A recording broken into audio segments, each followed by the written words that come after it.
ازيكم حبايبي؟ عاملين ايه؟ اخباركم ايه في الجو الجميل اللي احنا فيه ده؟ بصي الجو الشتا.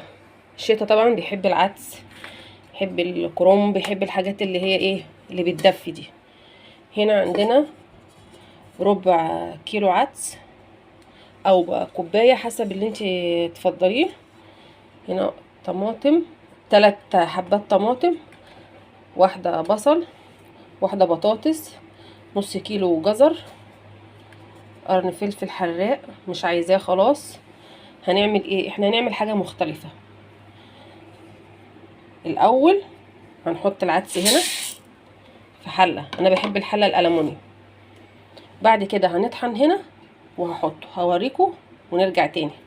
طيبي انا هنا فرمت البصل، بطاطس، طماطم، 3 حبات طماطم والبصلايه وسط.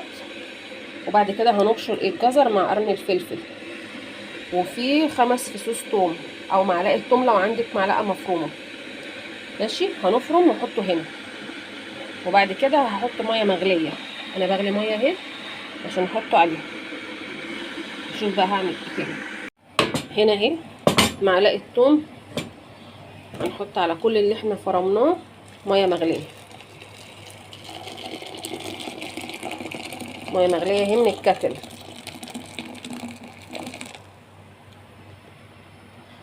اسيبها بقى تغلي مع نفسها لغايه لما العدس يستوي وكل الخضار اللي احنا حطيناه ده يستوي.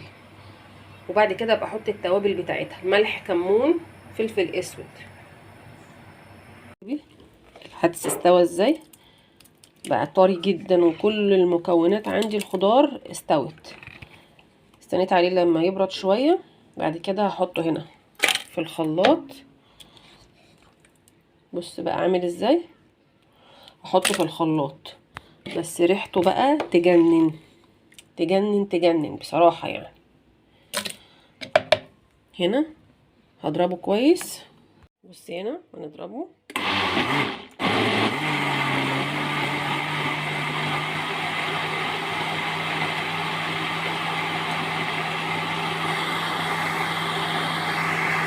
هنا العدس ضربته جامد جدا. بص القوام كريمي وناعم جدا جدا جدا. في ناس بتصفيه بس انا ما بصفهوش. ليه؟ لان انا مقشره كل حاجه.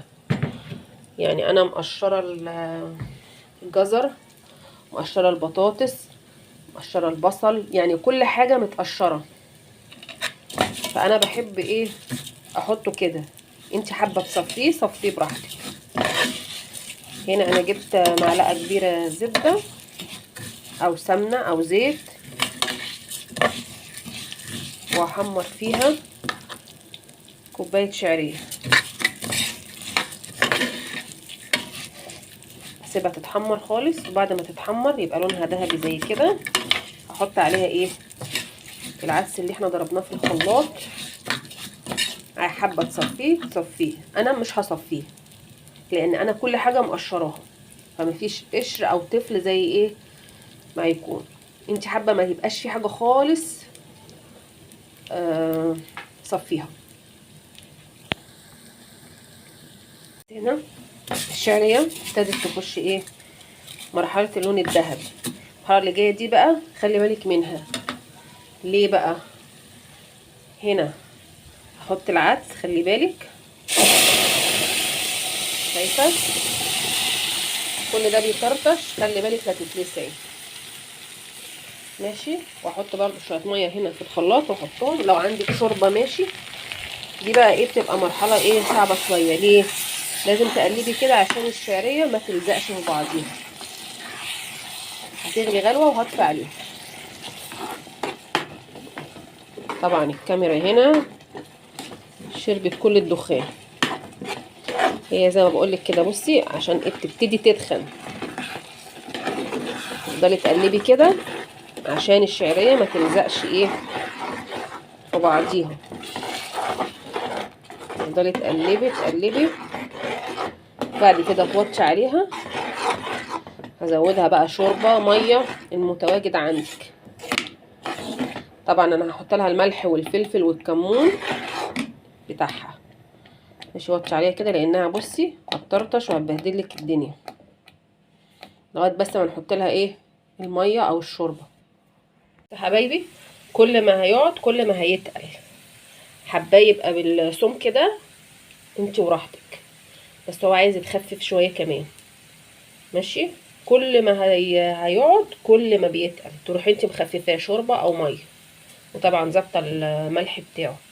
هنا انا بحمر بصله كبيره، احمرها عشان ايه اطشها بيه. ماشي، وهنا انا حمرت عيش عشان يبقى جنبيه.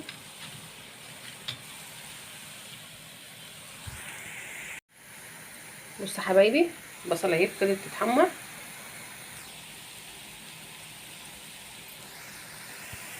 وهنا العيش، وادي هنا زودتها شويه ميه. هعمل ايه طبعا هطفي عليها على البصله وهتشها كده، حبه تصفي حبه، خلي حبه عشان ايه اللي ياخد طبق احط له ايه حبه بصل. بس بقى ريحتها جنان جنان جنان وجميله وقوامها حلو جدا. وهنا انا سبت شويه بصل علشان خاطر ايه ازوق بيه لما حد يجي ياكل. طبعا هو جميل، هغرف حبه كده وهو سخن، متاكلش الا سخن طبعا، بس ريحته بقى تجنن تجنن تجنن بصراحه يعني، والزبده فيه عامله شغل جامد. حبه يبقى كده ماشي، عايزه تخففي كمان ماشي. واحط عليه شويه من البصل اللي احنا عملناه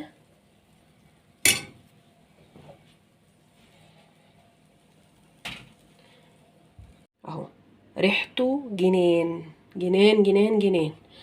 وهنا العيش اهو، بصي ده انا حمرته في الزيت، بس ايه حكايه.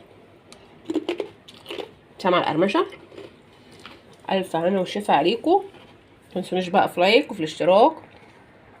احلى طبق عدس، والجزر كمان مخلي لونه جميل. يعني هي الكاميرا بتاعتي ظلمه العدس بصراحه، ظلمه الطبق. بص لونه عامل ازاي، والبصلايه والريحه جنان. الف هنا وشفا عليكم، متنسونوش بقى في لايك وفي الاشتراك. حبايب ام امير يا عسل.